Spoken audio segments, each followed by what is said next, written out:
Let's go. This is the situation here from my video. I said that Sambo's flow is allowing to get their backs often, and if they do jiu-jitsu, it happens very often and they get strangled. We don't know how to defend against strangles, especially if you never grappled before. So right now I'll be telling you little by little how to escape the position from the strangling position, how to stop it.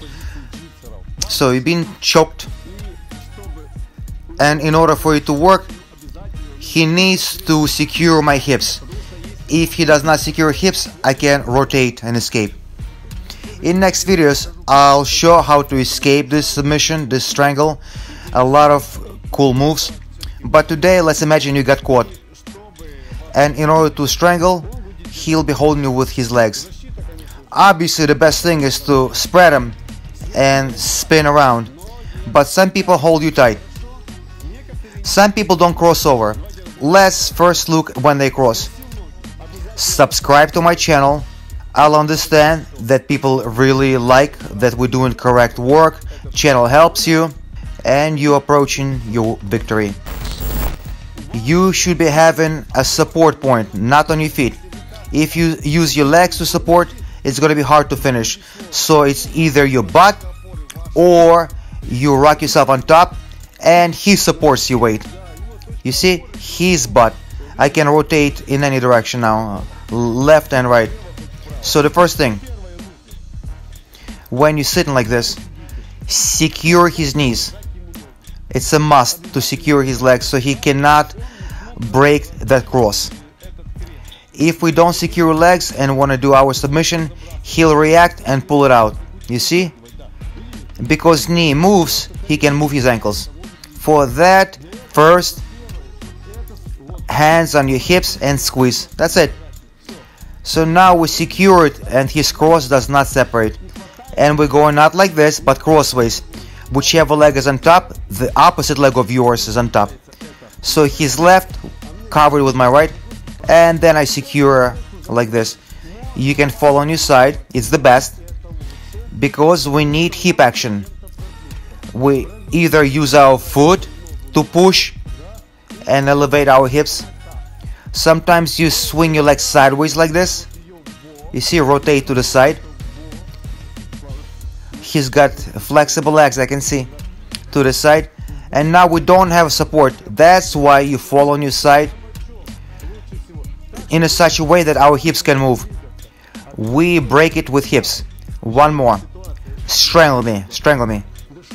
If he goes like this, you have to decide whether you defend yourself or Hail Mary and submission.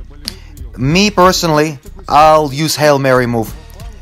Especially if you use both hands, it's hard to escape. But the next videos I'll show the escapes. So I'll go Hail Mary, squeeze his legs, and secure the submission in one smooth move. And hip in, go on my side, and hip in. And now we'll see who's stronger, his ankles or my neck. You always should be risking in wrestling. If you don't risk, it's hard to win. So jiu-jitsu guys know not to cross. It's okay. Even if he doesn't know, he can still get caught. You can create the situation. So we're grappling, and I grab his shin, and I can lace his legs myself. It's not that hard. It's hard to focus on both legs and strangling arm.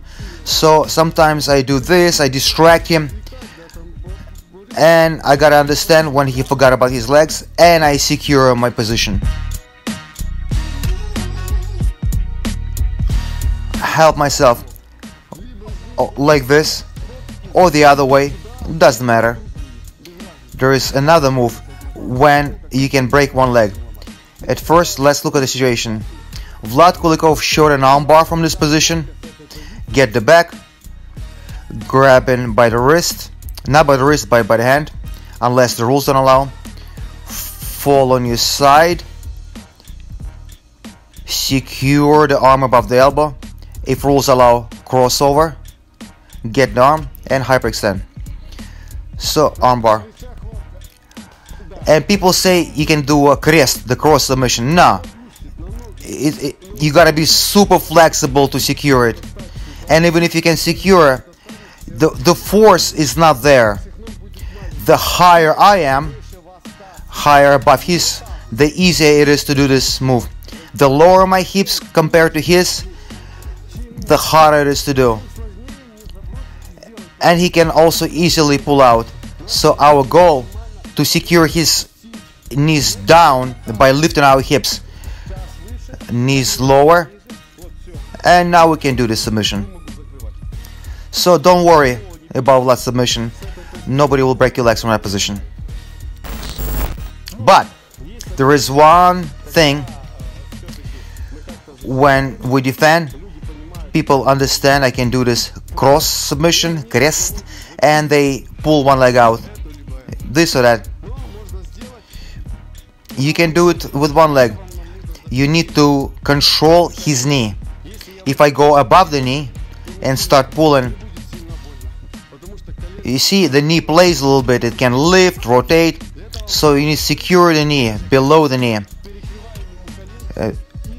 and throw in our lock and hip in.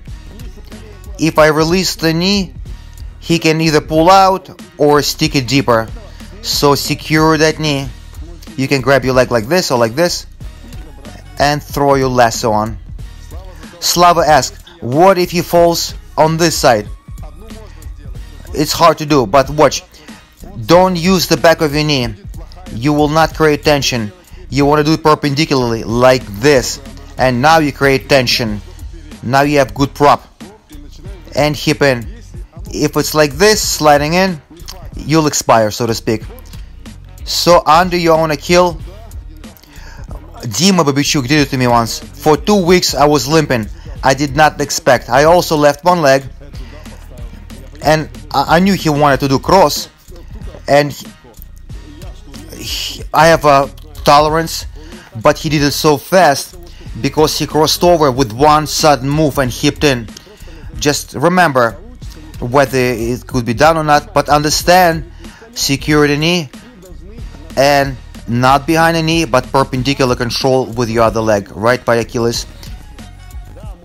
He could be choking you, but who knows, maybe he's got a threshold higher than yours. Maybe he'll tap faster.